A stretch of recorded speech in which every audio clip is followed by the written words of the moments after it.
Cooking Adventures with Kaity. Season 3. Challenge accepted. Hey everybody, and welcome to Cooking Adventures with Kaity, Season 3. Challenge accepted. Today I'm eating a durian. Now, if you do not know what a durian is, I have a couple of durian facts. So we're going to go over that, and then we're going to try and pry this sucker open. And right now it kind of smells like an overripe banana. So, and that's from here. So, a durian is widely recognized as the king of fruits in many Southeast Asian countries. The durian tree is tropical, but it is in the same family as okra, cocoa beans, hibiscus, and cotton. And we've actually got a hibiscus flower right over there. The family is Malvaceae.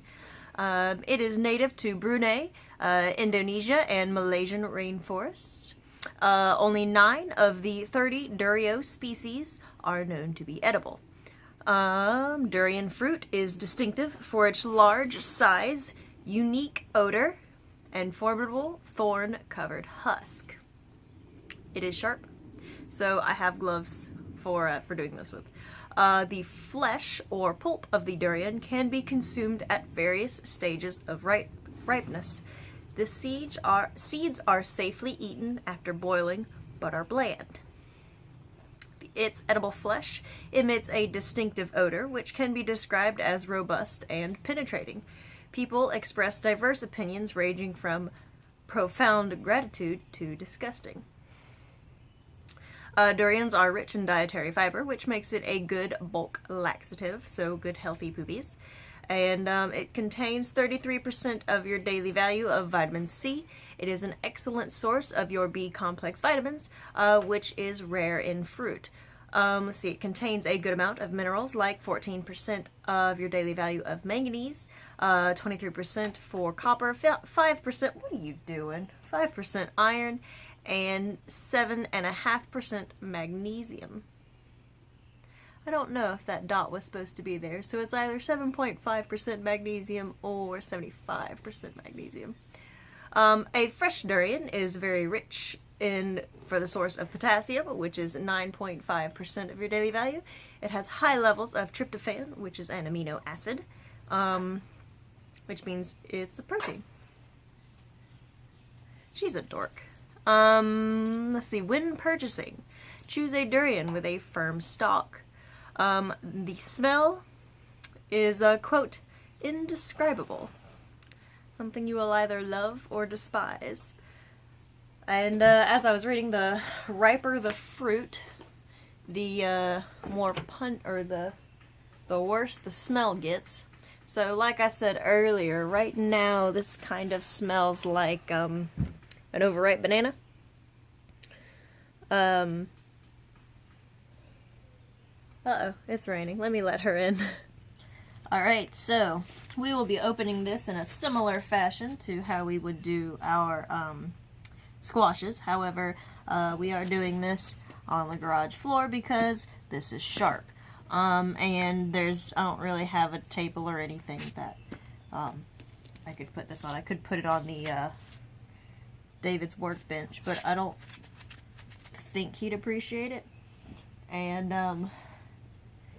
I saw a thing that said it gets messy because juices, so I can easily, just rinse the garage floor off. You know what? Hold on a second. Okay, I've got a mat. Let's see if that way, if something happens, I can just throw this piece of mat away. Alright, so, reading instructions. It said start, you want to cut it long ways, and put in a slice along the seam. So, this is the best seam that I have right here. So, that's going to be the one I'm going to use. So, it says using a very sharp knife. This is the sharpest one that we have in our cabinet. Place a cut.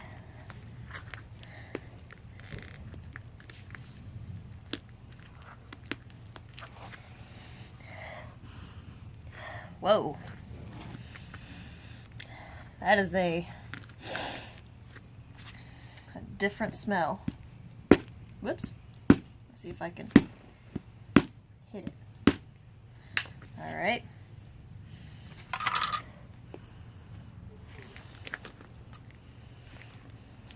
Okay. And then it said, once you have your cut, use brute force and pry it open. I might need to cut it a little bit further.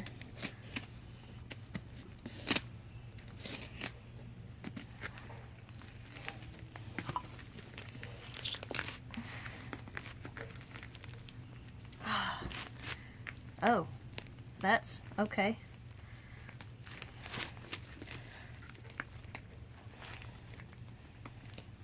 Evidently I did not cut along the right seam. Okay, so that right there is the pulp. It's kind of fruity smelling. It doesn't, that part doesn't smell bad. Let's see if I can.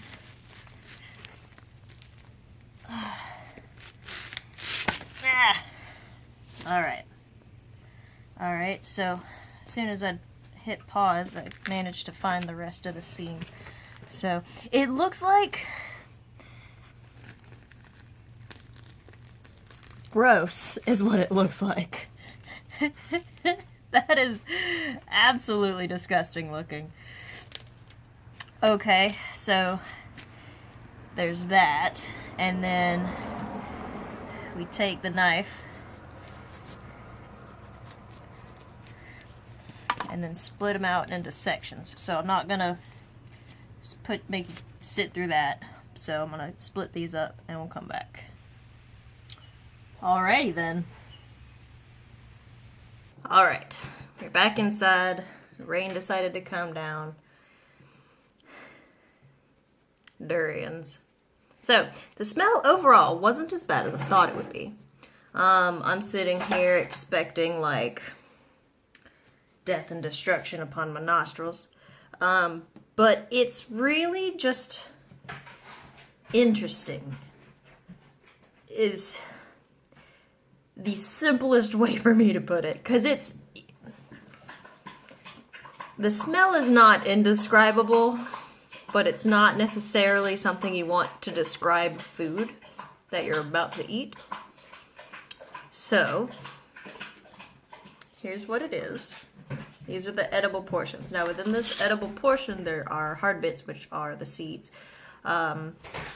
So from the outside, the durian, and it ranges, so keep that in mind if you ever decide to go on a durian adventure. For me, it was overripe bananas. Slightly acidic, banana-y type flavored smell thing. Sorry for shakiness. Right now, mixed in with the smell of soap that I just used to wash my hands, it's more strongly that overripe banana, but it's mixed in with formaldehyde-y kind of smell, and the texture is straight up that of sheep brains. Like, it brings me back to my college biology days. And I'm like, okay, this feels like a brain. Okay, and it smells like slight formaldehyde. Like sweet formaldehyde, I suppose. So, okay. Flavor. And again, I apologize for the shakies of the camera. So,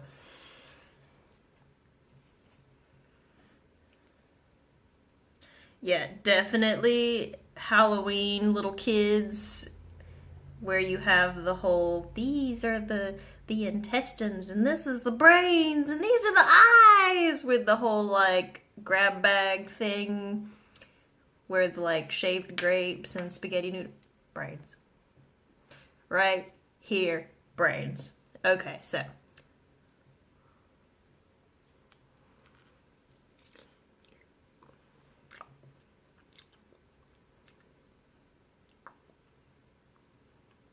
Not my favorite. Can you tell? It's... Stop it. Puddingy? I can't describe the flavor. Like, I really can't. It's different. It's weird and it's different. It's tropical. I can't describe it. It's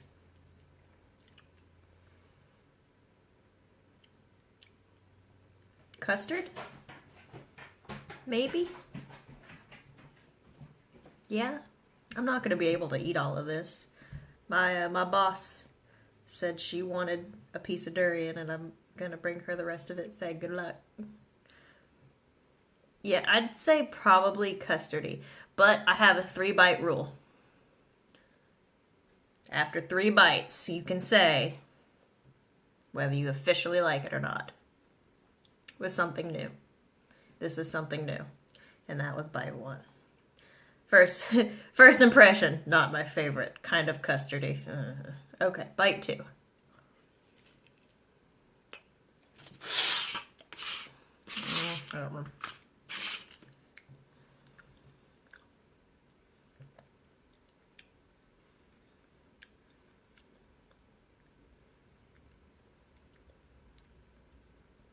No.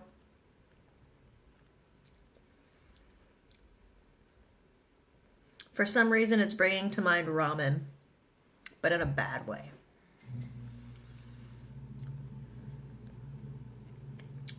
It's like custard, but not custard. But there was a recipe that I found with it. It said sticky rice, coconut milk with a durian on top. I can see how that would work. Like, I can see how that would be tasty.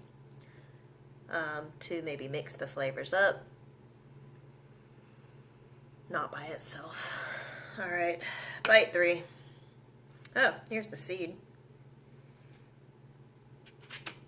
That's a funky looking seed. I'm not going to get my other hand dirty. Actually, let's see. Let's do this.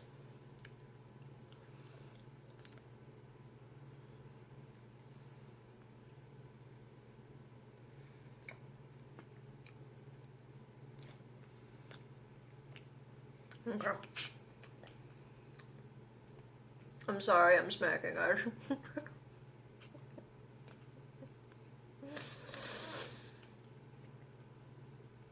Here's the seed.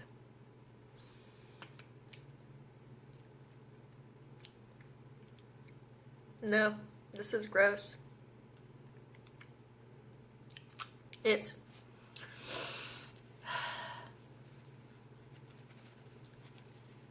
No.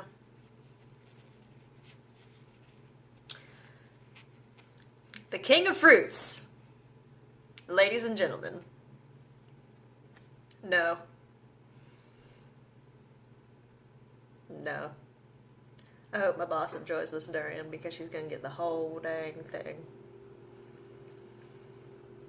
Nope.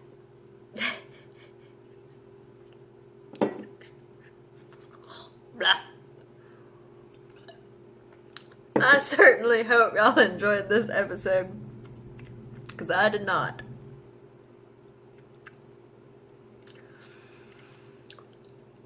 I would say I need to go brush my teeth, but that would not work out either.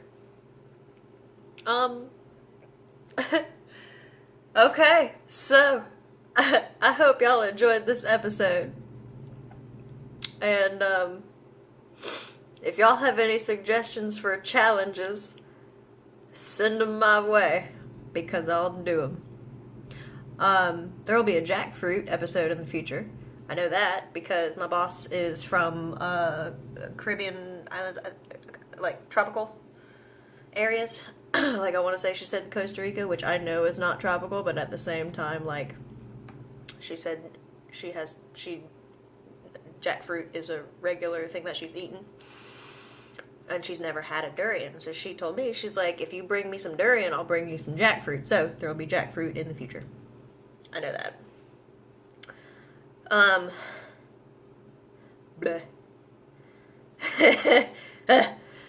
So please stay tuned, or well, please keep an eye out for Friday's episode, the Foodie Friday. We'll be doing something blueberry. It is between blueberry blintzes, which at this point in time of filming has 2 votes. Blueberry blueberry pandowdy, blueberry soup, which will be chilled because it's summer, or blueberry flummery. All of these are desserts, except the blintz is a breakfasty type of thing. I'm